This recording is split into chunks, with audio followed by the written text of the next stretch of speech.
Hi guys, welcome to my channel, The Golden Cruiser. I'm Cindy, and today we're going to be talking about 11 cruise mistakes you shouldn't ignore.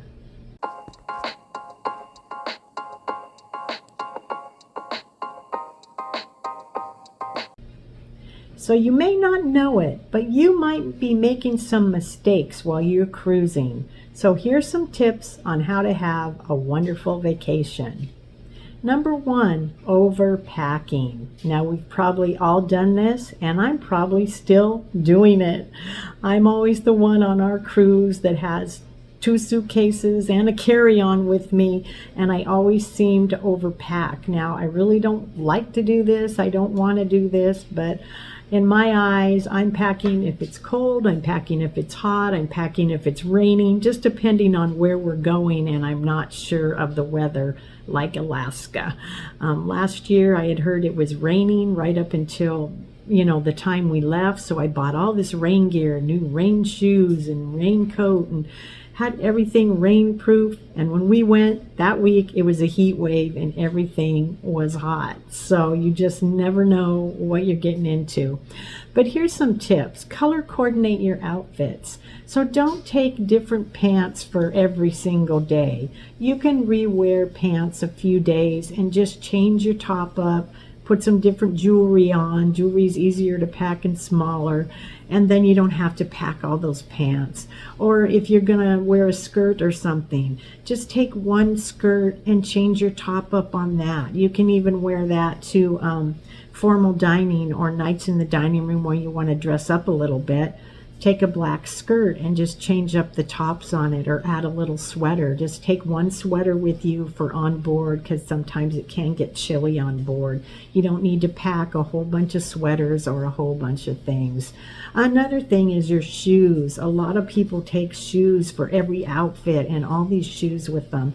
You don't need that. You really only need a shoe to walk in, a shoe for maybe the dining room, and then a shoe for like a sandal or a flip-flop if you're going to the pool or it's warm weather. And I usually take 3 pair of shoes with me and no more than that. So that will help you too, not to overpack. Another mistake a lot of people make are flying in the same day of your cruise. So example, your cruise is going to depart at 5 p.m. You schedule your flight to arrive at noon. What could possibly go wrong? Well, everything could go wrong. Your plane could be delayed for so many different reasons, weather, mechanical reasons, so on and so on. So you don't want to get where you're running to your cruise, or there you go, you're getting there, they're closing the doors, you can't get on the cruise because they won't open them back up again for you. So it's much better to fly in the day before, go relax, have a nice dinner. You can get a nice good night's sleep, wake up and get to your cruise line in the morning. So that is one of the things, if you can possibly do. Don't fly in the day of the cruise. Now, I used to do that a lot way before COVID. My husband and I would fly right into the airport. The cruise line would be right there to pick us up and take us. And luckily, knock on wood, we never had a delayed flight. But I would never do that again. I will never do that. There's too many delays nowadays and layovers for airplanes. It's not straight through flights like it was anymore. So we always go in the day before, get a hotel room, and start from there, start our day off right. Another mistake people make is as soon as they board the ship, maybe they've done their muster drill, they head for the buffet to eat. Everybody goes to the buffet on embarkation day. They just automatically do it. Now, I remember back in the day, my husband and I always did that. We headed for the buffet. That's the first place everybody goes. It's quick, it's easy.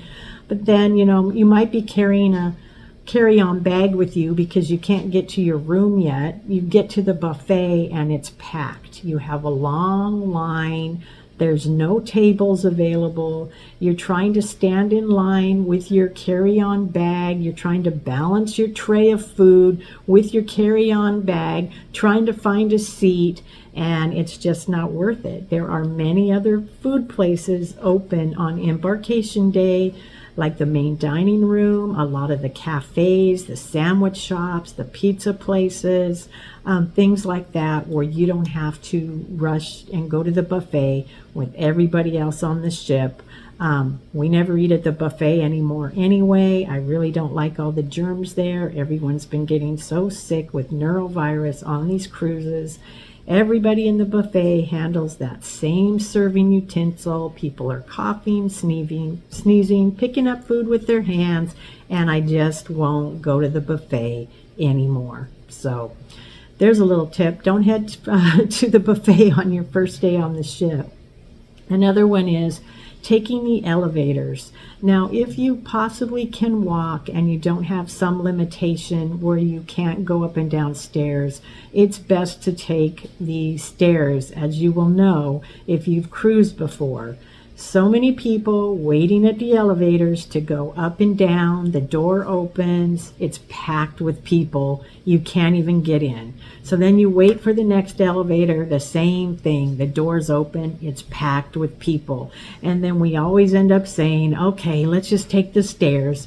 So we take the stairs. So if you can possibly do that, it'll save you a lot of time. You might sit there and wait for an elevator for 30 minutes when you could have been there by walking. So if you're capable to take those stairs, just go ahead and do it. It's good for your health. I know sometimes it's hard.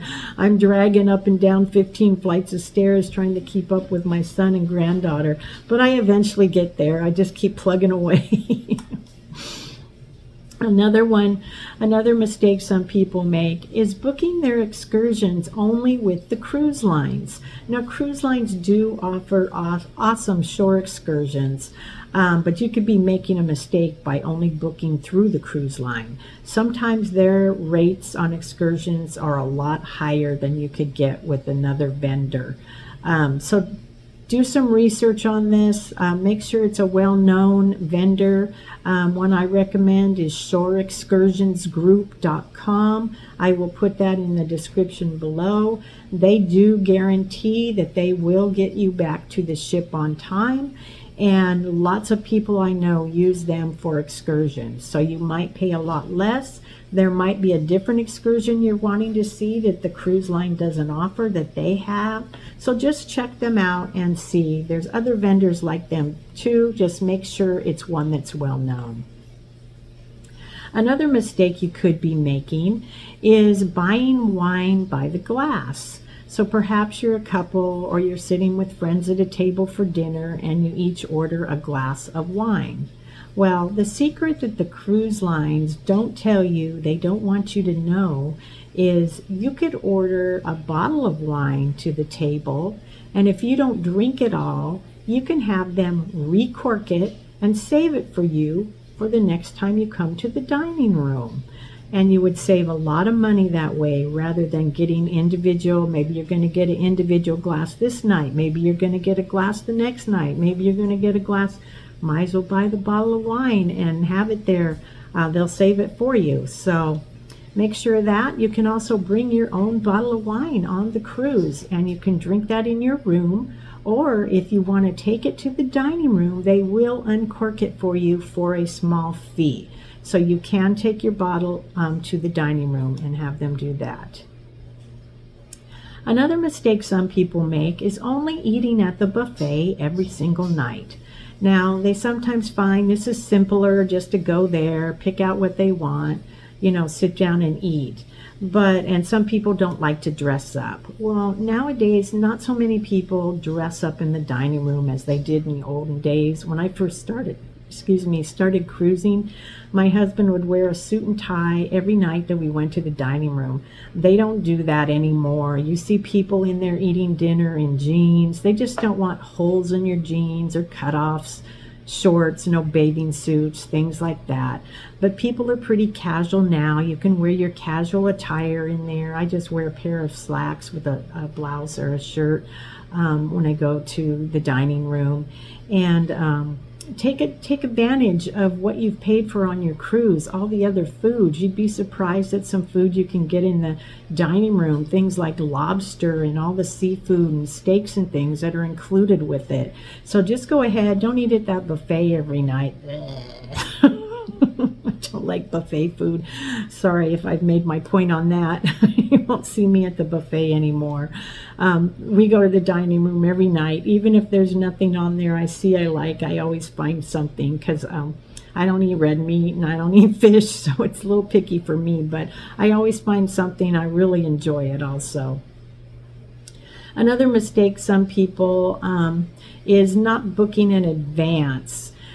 And that's booking things like your shore excursion, like maybe spa treatments or the drink package or photo albums, things like that. Now they do, once you've booked a cruise, you'll start getting all these offers of, today it's 20% off the drink package. Today it's 30% off the drink package. Today it's this and this and this off these things.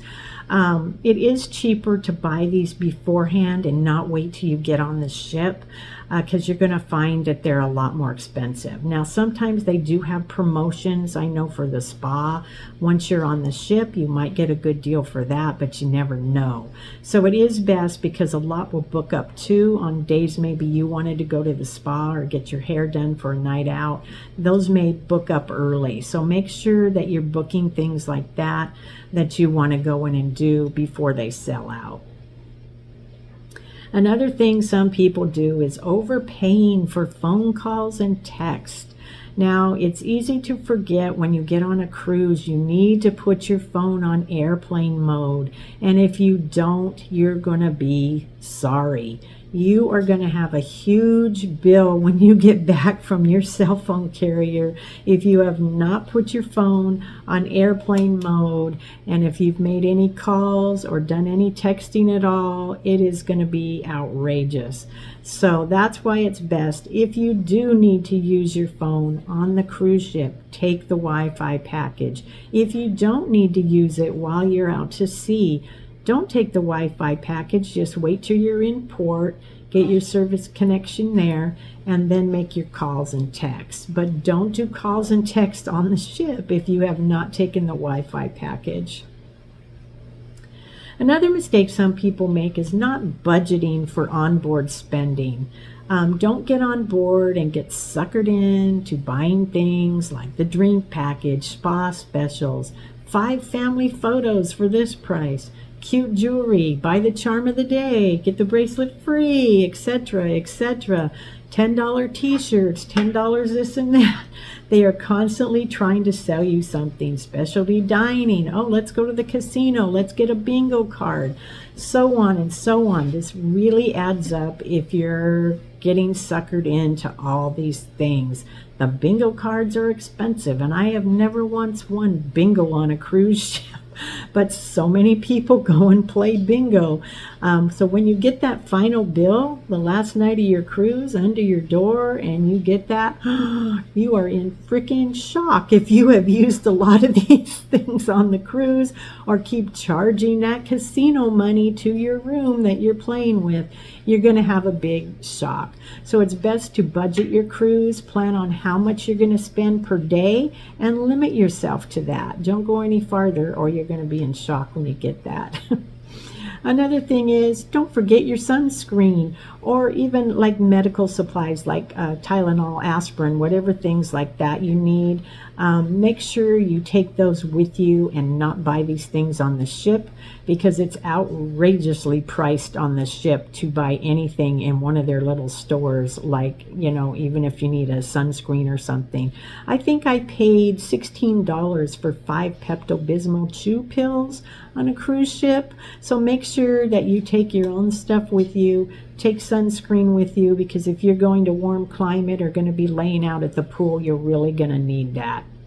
So there you have it. There's some tips to try to make your cruise a little bit easier for you. You have any tips you want to put in here? I'm sure there's a lot more I missed, but that's just a few of them. So I want to thank you for coming by today. If you like this video, please give me a thumbs up and subscribe to my channel. I hope you have a wonderful day and come back to see me real soon on the Golden Cruiser. Bye for now.